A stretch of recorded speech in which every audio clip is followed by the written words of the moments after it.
Olutalo nga luwedde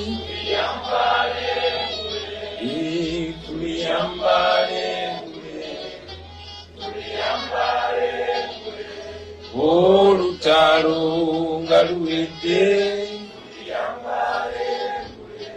tulivimba mu Uganda.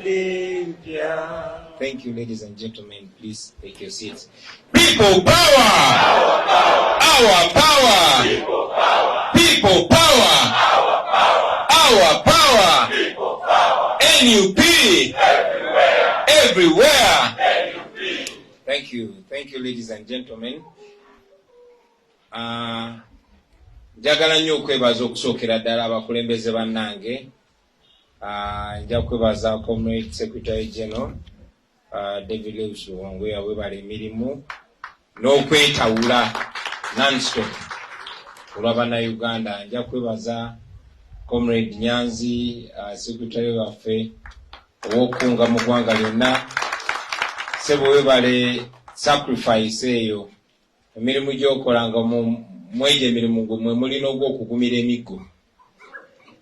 Bakulembeze bannaffe mwenna, mayors, members of parliament, betukola wano nammwe ku secretariat, bannamawulire aba online, ba mainstream media, mwenna mikwano gyaffe abatuwa amaanyi.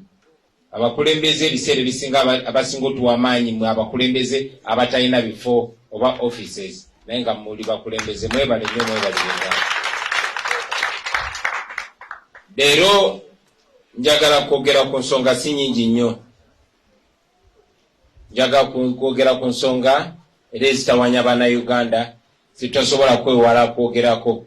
Kibi nnyo tulina ozoogerako ne tuddamu ne tuzoogerako ne tuddamu ne tuzoogerako, era mbasaba temulekeraawo kwogera ku nsonga nkulu, kubanga gye mukomozoogerako gye kikoma n'okuwalo abo abayinalo okubaako kye bazikolera ne babaako kye bazikolera. Tuli wano naye ng'eggwanga lijjudde entiisa olw'ekiwamba abantu ekikutte ejjembe mu Uganda yonna, naddala mu bitundu bya Buganda wano.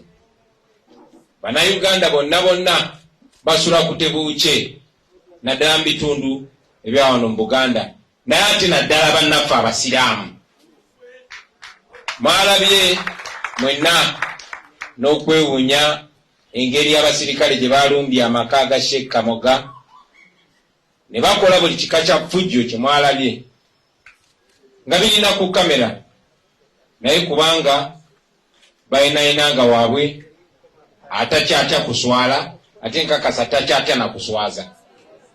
So n'avaayo n'ayogera nti kiri nomo. Ne mwalabye kye bakoze Sheikh Kamoga, kati oyo alina kamera ewuwe. Ebyo bye bigenda mu maaso mu maka g'abantu nga bwe mwakirabye wa Sheikh Kamoga. What you saw happening in the residence of Sheikh Kamoga is or more could have happened when the abduction of Rucham Ziarona was going on, when they were abducting Swabra Chiganda, when they were abducting Shakira Nambozo and many others.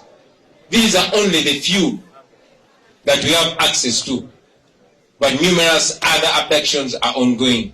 We condemn that. We encourage all of you to profile the people abducting you or the people that are aiding your abduction. It's important to know these criminals, we the people, because we the people are the ones that have the right. Right now we are under subjugation, but it's important to have that knowledge so that when the right time comes, we know the culprits. Note them down. A time will come when they have to pay for their crimes. It's important to remember them. I mentioned about the breakdown of service delivery. You have seen hospitals, including in Tebe, that have had their water cut off by National Water and Sewerage Corporation. Little wonder that most of them seek medical attention from abroad after robbing our country clean. You all saw what happened to Masaka Road when the Katonga Bridge gave way. But shameful enough, up to now, it's not yet restored to its full capacity of service. That speaks briefly on the breakdown of our services here in the country. Everybody is talking about the insecurity in this country. We saw the bulk of it on the 18th and 19th, 2020, when more than 150 of our brothers and sisters were killed on Museveni's orders. None of them has ever been called to account for that. We know the killers. Museveni just applauded them. That was the sanctioning of gun violence, and gun violence has taken on to the present day. We saw the murder of the minister, and the claim was welfare of our men and women in uniform, which also continued. Some have actually taken their lives because of the same. We've seen robberies planned and carried out by police and military officers. We've seen, outstanding people, even regime people, killed with impunity. Museveni came out and confessed that it is his men that killed Zebra Mando. Up to now, none of them has ever been arrested or questioned. But Museveni knows the murderers. He's also applauded his son for leading a killer gang that has been killing our people. But like we've always been saying, the same people that castigate us for fighting for them end up falling victim to the same killers that they're protecting. Zebra was their man. They killed him. They owned up the killing. Nobody has ever answered. You saw our brother Ismail Chuli. He was gunned down by the same criminals he was defending. And just a few days ago, we saw Hamichigundu crying foul. My brother, I'm here to remind you that those criminals are not your friends. They are just using you, and when they are tired of using you, or when they don't see any usefulness from you, they will do the same thing to you like they've done to your brothers. They are not your friends. We are the ones who are your friends. Unfortunately, you people always never seem to learn. So, as the veterans, we salute you. We know the challenges that you've been having, the challenges you continue to have, the discrimination, the tribalism, the unfair promotions, unfairness in deployments, unfairness in courses, etc., etc. But again, you remember that in 2021 we promised, and we still commit to that promise, of making you proud of your service. Not sitting in our homes sleeping comfortably when you, the people that keep us safe, are living in misery. So we committed, and we still uphold the commitment, that we shall pay the lowest paid police or military officer will be earning 1 million shillings. Yes. It should be happening because we have that money. Recently, when I spoke to you, I broke it down for you. So it is you that are keeping yourself broke. So help us to help you. We want to remove this guy and everything will be all right. In fact, so join us, join Ugandans, let's make it better. Finally, I want to remind the nation that our outreach efforts continue. We know that the regime is so scared of the truth, so scared of our message, that they terrorize our people, they intimidate them. The last time Comrade Nyazi was out there, he came back limping. But in all ways, in all circumstances, we continue to reach out. I've deployed my fellow leaders in different areas, and my deputy presidents also continue the efforts. You've seen our LOP in Busoga and many other regions. We'll continue it. I also want to commit to you, ladies and gentlemen, that I will be coming to you. Honorable Kaluya, ndi munjira ndikuida baba. Ndi mukubo nzija.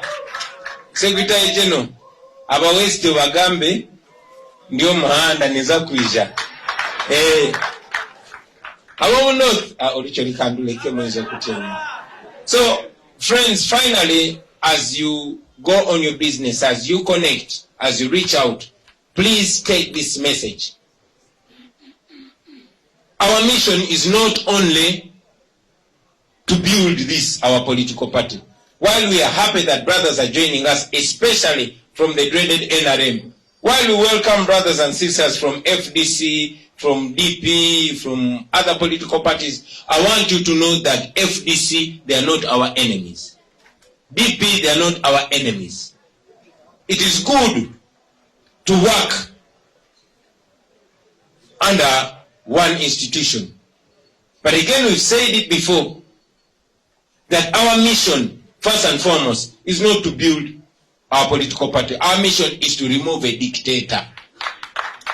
We are building this, our political party, because this is the government in waiting. We want to be organized so that by the time Museveni falls, which should be soon, we are ready to take charge. So do not discriminate other people. There's only one criteria that we decided should determine our working together or not with other people. And this is what it is. Anybody whose words and actions are focused on weakening and ultimately causing the fall of dictator Museveni, no matter what political party they belong to, those are our allies, those are our friends. And anybody whose words and actions are helping the dictator stay longer, doesn't matter whether they are dressed like me, doesn't matter whether they are NUP, but if they are working to help the dictator, those are your enemies. Reject them and expose them. Finally, I know that many other friends are out there, especially those that we don't know, that are pushing the message of freedom, that are pushing the message of liberation, either verbally or through their attires. Support them. You might be moving up country or in town or anywhere and find this young man or young woman ngasindika shigali or putting on a t-shirt and they have our message on. Support them. Waliwo mwami gwe nasanze nga tandaba naye nalaba omwana wa people power ngambadde t-shirt ngera agenda akuba enjiri naye ndaba omwami ngavaayo nakwata ekyebiri nagenda nakimuwa naddukawo mangu nnyo nakwatiddwako nnyo. So njagala obasaba bannange, bw'osanga omwana yenna n'abadde bano ba food soldier, bano ba common people, sijja siba n'abawano mu ggwanga lyonna, omusanze ayambadde bereti afunye lwe ejambala, omusanze afunye lwe eyambala t-shirt, lwaki tomuwa ekitwalo ekyo n'agenda nakyo? So bw'osanga omwana ng'atambuza enjiri yaffe, bw'omusanga ng'ayambadde eno bereti, gwe oba tosobola gyambala, muwa omutwalo, tomugamba bingi, mugambe egenda mu maaso. Basi bw'osanga omwana wa bodaboda ng'alina akasitika kafa awantu, muwe ky'olina, kubanga oyo ffe mu njiri yaffe n'enkyukakyuka tumulabanga nga mubulizi wa njiri, tumulabanga musumba. Swaba omutuufu bw'osanga omuntu ng'ali mu kuba abantu njiri ya Nabbi Muhammad, tomutemerayo. Omulokole mutuufu osanga omuntu ng'ali mu kuba njiri ya Yesu, naye gwe ogosibye tayi andi manager banampulira batya nga mpulira enjiri, naye ng'ali wako tomutemerayo. Kati ate ono ali mu kutambuza enjiri egenda okuyamba gwe n'abaana bo n'abazzukulu, lwaki tomunyiga tomunyize ne weeyongerayo? Sigambye nti mwe ba food soldiers okwetoola eggwanga nti muvuga abantu eggaali. Era simwe benjogera, era byenjogera temubiwulidde mwe ba food soldier, mubiwulidde? Tebannabiwulira. Bino njogera n'Abannayuganda abali wano n'abali e Bulaaya n'abakola ki, bannange mwe mutusurvivinsa. Mukulu waswa owa veterani akyogeddeko, ffe tuli yala, ffe tetulina ssente, tuyimirawo ku mmwe. ate mutuyambeko tozituleetera nbu bannange baleeteddeyo emitwalo 2 mugiwe omusajja gwe nasanze emayuge w'omusangira woba okimalira era omugambe togwamu maanyi genda maaso ekyo kijja tusitula buto basebo ne banyago njagala bebaza nnyo mwena abatwegasseeko mwebale nnyo mwebalire ddala nenga tuli kuki wano. So let's build that, friends. Tukibuilding twagasa abaana change, twagasa abantu enkyukakyuka bamanye nti bw'obeera kusaidia abantu n'abantu bajja kubeereramu. Mwebale nnyo basebo ne banyabo kumpuliriza, Mukama abampeera omukisa.